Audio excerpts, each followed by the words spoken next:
Sí, a los granos, por favor. Este es un espacio de discusión donde se expondrán libremente nuestras ideas, un lugar que nos permitirá analizar los temas que a todos nos tocan. Aquí dejaremos registradas nuestras conversaciones y nuestro pensamiento, historias comunes que nos ayudarán a conocernos de mejor manera. Atrévete a descargarlos en cualquier momento, en la plataforma de internet que tú prefieras. Este es el podcast de Jorge. Hola, saludos a todos, nuevamente bienvenidos al podcast de Jorge. Esta es una tertulia con diferentes temas desde diferentes lugares del país. No sé si algún momento lo haremos de diferentes partes del mundo. Hoy estamos en el Centro Histórico de Quito, capital de los ecuatorianos. El centro histórico posiblemente el más grande y mejor conservado de Latinoamérica, y desde un colegio franciscano, de los curas franciscanos, quienes hace 500 años llegaron al Ecuador, y aquí hubo la primera fábrica de cerveza. Y en donde estamos es en el Colegio Franciscano San Andrés, que funcionaba la Escuela del Arte Quiteño. En este segundo episodio, la Unidad Educativa Franciscana San Andrés, ubicada en el Centro Histórico de Quito, es el escenario de este nuevo podcast con Jorge Yunda Machado. En esta ocasión conoceremos la dura realidad con la que viven muchas personas con discapacidad. ¿Existe discriminación? ¿Se debe impulsar un lenguaje positivo e inclusivo? ¿Puede convertirse el deporte en una oportunidad de desarrollo? En este nuevo capítulo del podcast de Jorge, plantearemos con los protagonistas opciones para generar políticas públicas para su inclusión, apoyo a emprendimientos e inclusión laboral. Este es el podcast de Jorge. Hoy vamos a conversar con algunos amigos con experiencias especiales, únicas, que espero que les sirvan a todos ustedes. Y para saludar primero a Alexandra Tulmo, ella es la secretaria general de la Fundación Fundeinit. Ella está haciendo una actividad o es una activista social para lograr una ciudad más inclusiva. Pensamos en todos menos en alguien que tiene una discapacidad. Bienvenida, Alexandra, qué gusto tenerte acá. ¿Cómo así te vinculaste a trabajar con personas con discapacidad? Hola Jorge, buenos días, igual a los compañeros, bienvenidos siempre. Yo tengo mi tío con discapacidad desde los 7 años, para nosotros son nuestros amigos, no tienen discapacidad porque tienen las mismas cualidades, las mismas... En forma diferente. Solamente es una condición de vida, Jorge. Y hoy vamos a conversar con quienes también tienen que coexistir con esta discapacidad y conocer un poco su historia. Estamos con Jorge Camacho. Jorgito, bienvenido. Tenemos el gusto de conocernos ya un buen tiempo. Sí, Jorge, buen día. Gracias por el espacio, gracias por sentarte un momento a compartir con nosotros y a conocer un poco de esta realidad que lamentablemente mucha gente desconoce y por ese desconocimiento no muestra muchas veces la empatía del caso. Yo tengo una discapacidad física adquirida. Ya vamos a hablar de en qué momento se ocurre en la vida. Estamos con Diego Jaramillo, también aquí uno de las personas activistas para lograr de Quito una ciudad más inclusiva. Hola Diego, bienvenido. Jorge, buenos días. Sí, efectivamente, uno de los decanos en esta situación. Mi discapacidad adquiero por un poco de mala suerte, digamos, por la falta de vacunación oportuna.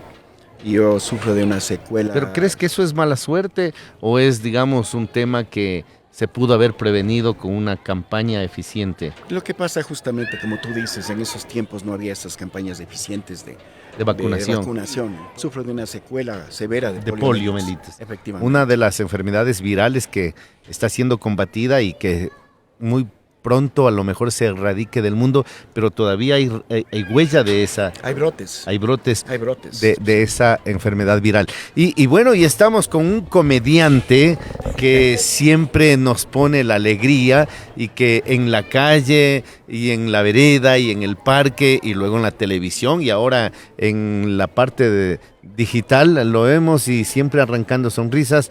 Mi amigo Paolo Ladino, ¿cómo estás? Qué gusto, Jorgito, qué gusto a todos los invitados. Yo contentísimo porque aquí ha sido la primera fábrica de cerveza.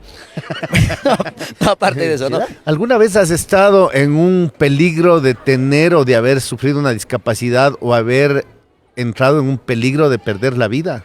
Yo creo que sí, que si yo mal no recuerdo, unas 2 o 3 ocasiones he estado en este sentido de perder algunas de las capacidades pasó? físicas en un accidente de tránsito, por ejemplo, ¿no? El choque, la fuerza de látigo que da el choque Sufriste un accidente de tránsito. hace que se sufra un poco de la columna, entonces está un poquito con el riesgo de adquirir esta discapacidad. ¿Hace Porque cuántos años? Eso ya es más o menos unos 8 o 10 años. ¿Qué estabas haciendo? ¿Qué pasó? Conduciendo a una de estas giras que uno se va por ahí, tú recordarás cuando viajabas con Zairo también se iba a las famosas giras, a veces el chofer cansado, las malas noches y el apuro del público que no espera a veces o de los productores, entonces uno se va con ese riesgo y pues nos cogió ¿Te chocaste? un carrito ahí que venía mal guiado. No creo que seríamos todos capaces de ponernos en el lugar de estas personas, ¿no? Que son personas luchadoras que están buscando la inclusión, que lamentablemente dentro de esta sociedad poco hay, y si hay una ley orgánica de discapacidad, poco se hace caso. Entonces creo que estas son las ventanas como para poder dialogar de estos temas, pues, ¿no? Jorge, ¿qué es lo que te pasó? ¿Hace cuántos años? ¿Qué estabas haciendo? Estabas en plena flor de la juventud. Sí, correcto. Tenía 19 años cuando, producto de un accidente de tránsito, como bien lo refiere Paolo, estos accidentes lamentablemente hoy en día son una de las principales causas para adquirir una discapacidad. ¿Qué estabas haciendo? ¿A dónde ibas? Volvía del valle, volvía del sector de Cumbayá. Una mala... ¿Tú conduciendo? No, yo iba en la parte posterior de un vehículo, pero fui el más afectado en este caso porque, producto de una mala maniobra en una calzada mojada en plena Shiri, el vehículo pierde el control, nos volcamos prácticamente y yo termino bajo el vehículo. Esto me ocasionó una fractura a nivel cervical. Entonces, ahora, ¿cómo tomas tú al pasar los años de este tema? Porque supongo tenías remordimiento mucho tiempo. ¿Por qué me fui en ese viaje? ¿Por qué no me puse el cinturón? Claro, a ver, esto como toda situación en la vida es un proceso, ¿no?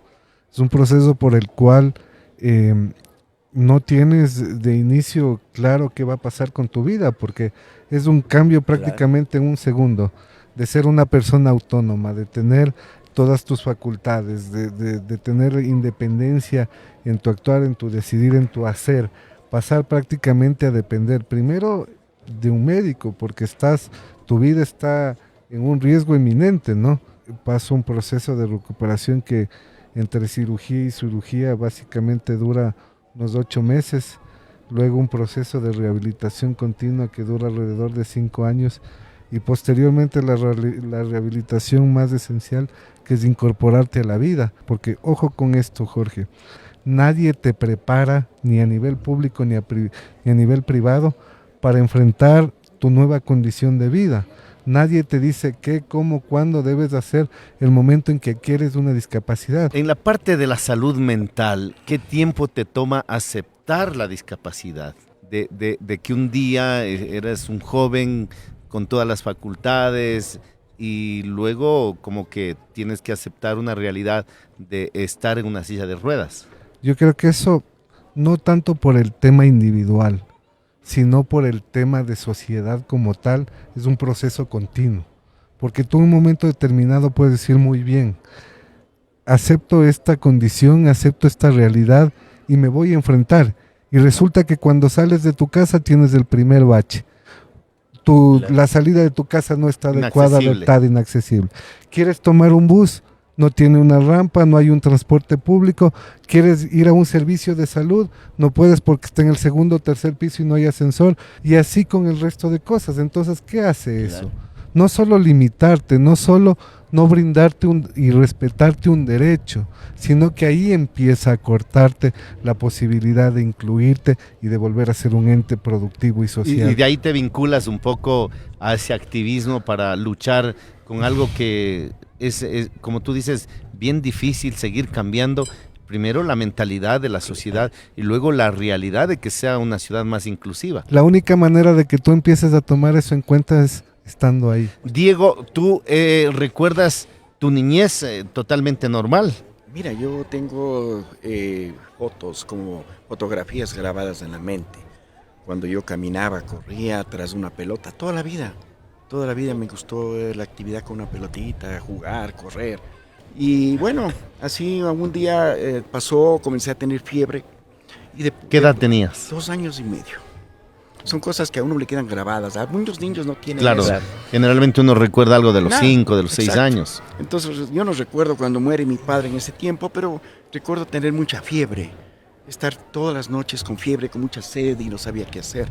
Entonces cuando me di cuenta que tenía discapacidad era cuando quise bajarme de la cama. Y como siempre apoyándote como niño, ¿no? Para corretear y todo, y blum, me caí. Me puse a llorar y mi hermano Fernando fue a verme. Eso creo que fue la primera vez que yo me di cuenta de mi situación física.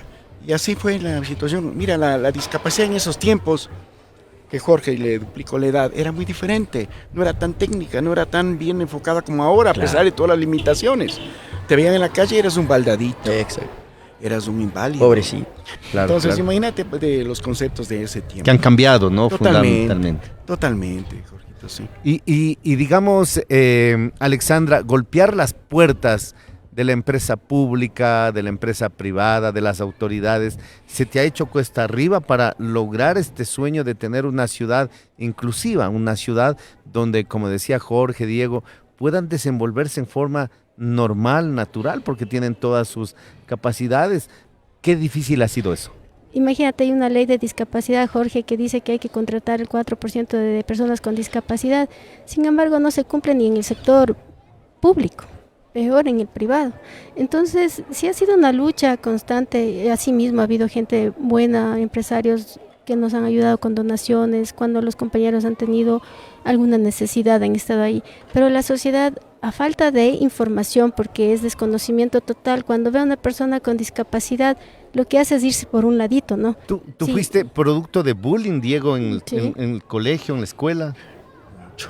Mucho. Yo recuerdo que en ese tiempo ni siquiera la palabra bullying existía. Y bueno, a los muchachos les encanta molestarte, ¿no? Y hacerte sentir diferente. Entonces yo sufrí y lloraba mucho. Y bueno, yo tuve una etapa en la cual llegas a la situación del enamoramiento. A los 17, 18 años aparece John Travolta bailando. Vaselina. La Olivia Newton-John Claro, y las claro. mujeres. Y uno, ¿y ahora cómo les conquistas? Claro, Yo claro. era diablo, ¿qué hago? Y comencé a desarrollar la facilidad de palabra.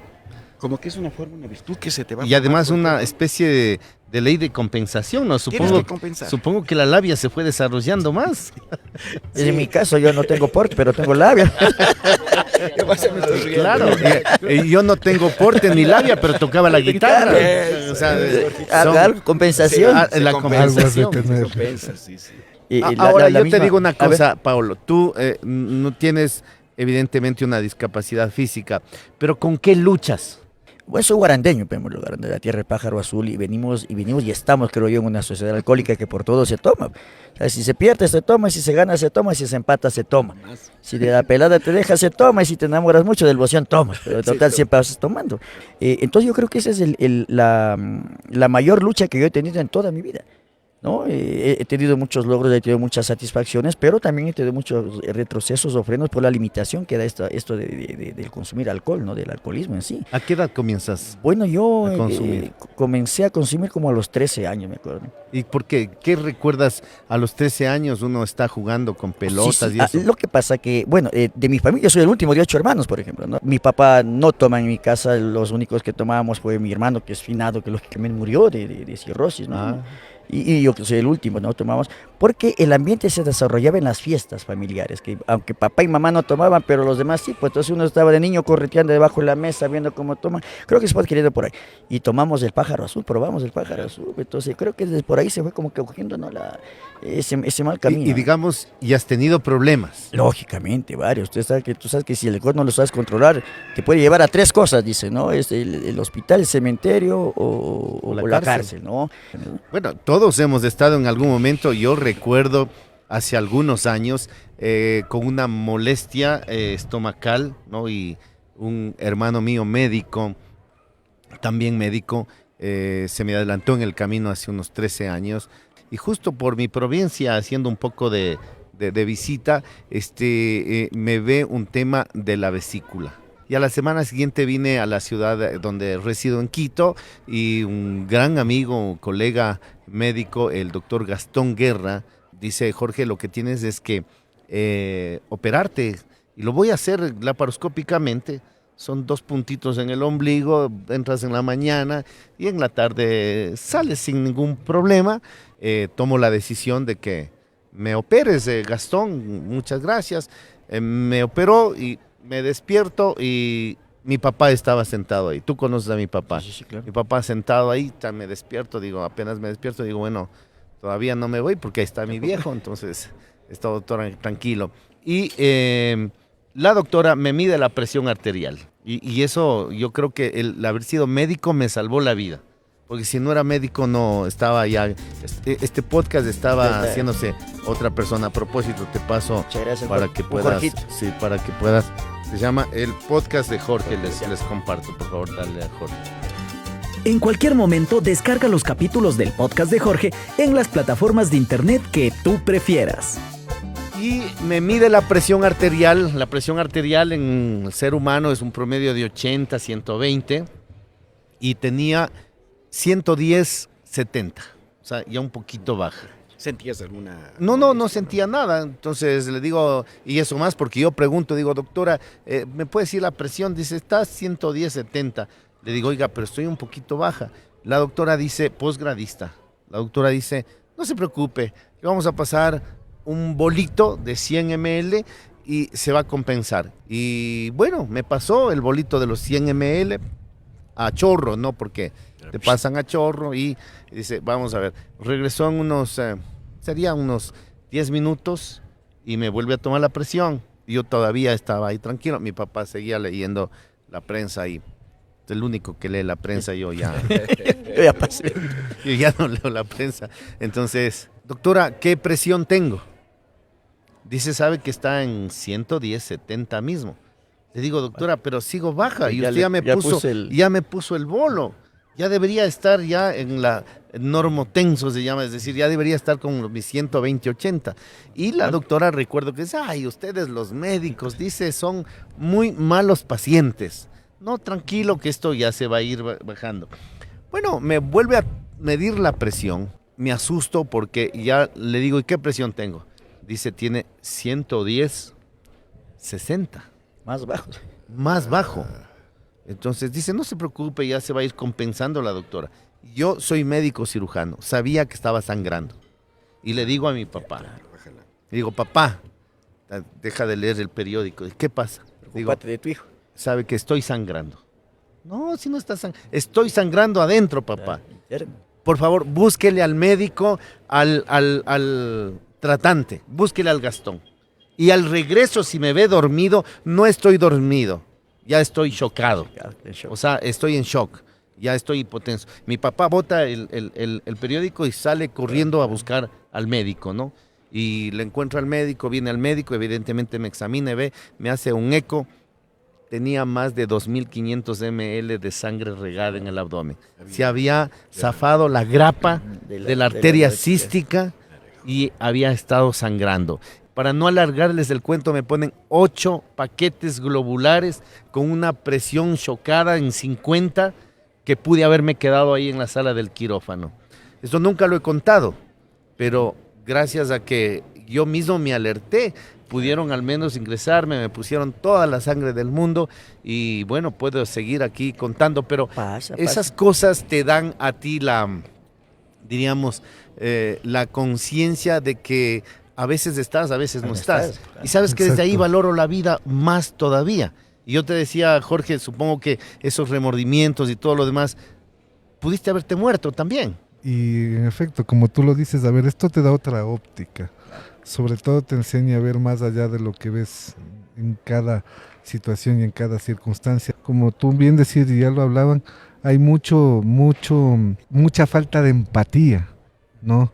El no ponerse en los zapatos del otro, no ver. Ese creo que es, digamos, el que lo primero que hay que lograr, que las personas puedan tener conciencia de empatía y ponerse en los zapatos o ponerse en las ruedas de la persona que sufre una discapacidad. Diego, ¿tú cómo logras vencer esos obstáculos? Por ejemplo, para enamorarte. Bueno. ¿Cómo conoces a tu pareja? Hay dos. ¿Hay dos parejas? No, 2 etapas muy marcadas en mi vida.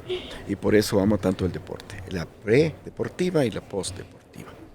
Yo antes de conocer el deporte era una persona muy amargada, Jorgito, o sea, realmente muy compasiva conmigo mismo, me compadecía mucho. Tenía mucha tristeza en el alma, ¿no? Hasta que llegó un gran amigo que debes conocerle, Miguel Ángel Marín, que tiene Así es. un grupo de baile. Y Miguel llegó y coincidió que vivíamos en el mismo edificio. Y me dijo, ve, ¿por qué no juegas básquet en silla? Yo, silla, ¿qué pasa, hermano? Voy a meterme en una silla. La verdad es así. Digo, no, pues, pero hermano, yo estoy caminando, yo no necesito silla. Inclusive dentro de la discapacidad existe discriminación. Uno te discrimina, uno mismo se discrimina. Pasó el tiempo y Miguel Ángel me dejó. Y alguna vez fue y me golpeó como que Dios mandó y le dijo, ve Diego, vengo otra vez a hacerte la misma propuesta.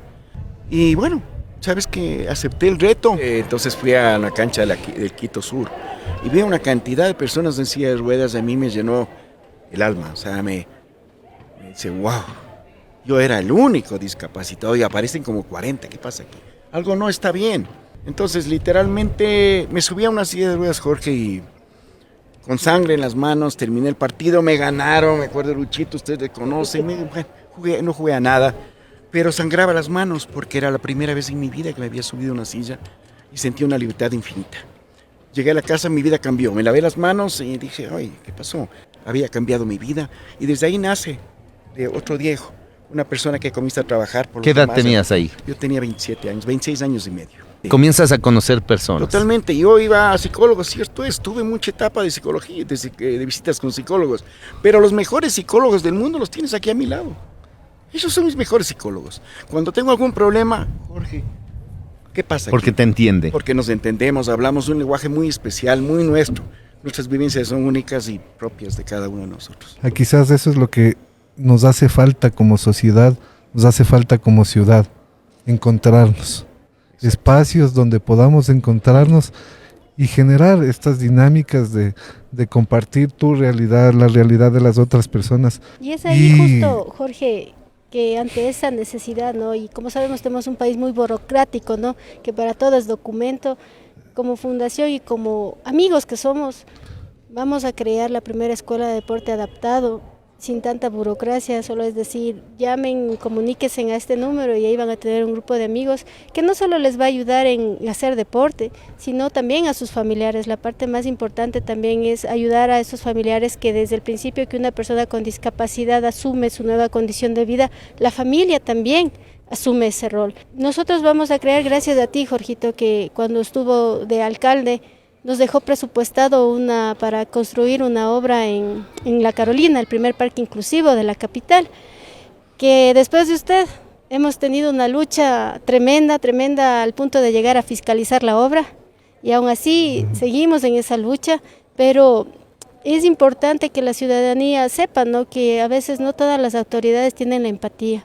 Para mí, el convivir se acepta con la discapacidad mediante una actitud positiva y una formación diferente, con muchos valores, y tienes que buscar a Dios básicamente.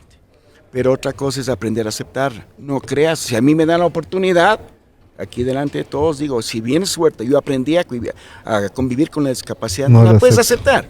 No puedes, porque es que la sociedad tampoco está... Es lo que te decía. Lo único que necesitamos son las mismas oportunidades y el mismo acceso a los espacios que el resto de ciudadanos. ¿Dónde está el problema? ¿Dónde está el inconveniente? También que se den los carnets para traer carros a los que de verdad Claro, necesitan. eso, ¿no? O sea, Paolo, la parte del humor, o sea, me parece que es importante. Si bien decía Diego, o si no me equivoco, Jorge también topaba el tema de que hay que ser tolerante en el sentido de que, de aceptar la risoterapia como tal, no como una ofensa, ¿no? Si hay en la Carolina personas que atacan de forma fea a las personas con discapacidad, sí, lógicamente, me he sentido muy afectado, mal, lógicamente. Lo que tenemos que desde la parte que manejamos nosotros, que damos humor, no sabemos diferenciar el humor, la sátira, no sabemos diferenciar la ironía, no mezclamos la ironía con la sátira y a veces nos va de la mano y podemos llegar a herir susceptibilidades. Entonces, a mí me ha pasado en la Carolina con la familia, de pronto me pongo a ver el payasito, qué bonito. y de pronto se dirigen a ti de forma despectiva, irónica, entonces eso duele. El sentido como decimos, el sentido humor tiene que ser sano. Claro. Tiene que tener un límite, ¿no? Tiene que ¿no? tener, digamos, una racionalidad, porque claro, lo que dice del humor a la agresión puede ser también un delgado hilo que puede afectar la susceptibilidad. Desde el Colegio Franciscano San Andrés, antiguo, la Casa de las Artes Quiteñas, nos despedimos del podcast de Jorge, recordándoles que tú, desde cualquier espacio, desde lo privado, en la ciudadanía, en el bus, en la calle, en el parque, y si Dios nos da la oportunidad en la función pública, tenemos que hacer de esta sociedad más inclusiva, de la ciudad más inclusiva, por todos quienes por alguna circunstancia sufren una discapacidad. Hasta la próxima. Muy bien, chévere. Él es Jorge Yunda. En este segundo episodio, Jorge tuvo la oportunidad de escuchar y dialogar sobre la dura realidad con la que viven muchas personas con discapacidad en nuestra ciudad. Se plantearon alternativas para evitar la vulneración de derechos y comenzó un diálogo para dar respuesta a las legítimas demandas de las personas con discapacidad en el Ecuador. Este es el podcast de Jorge.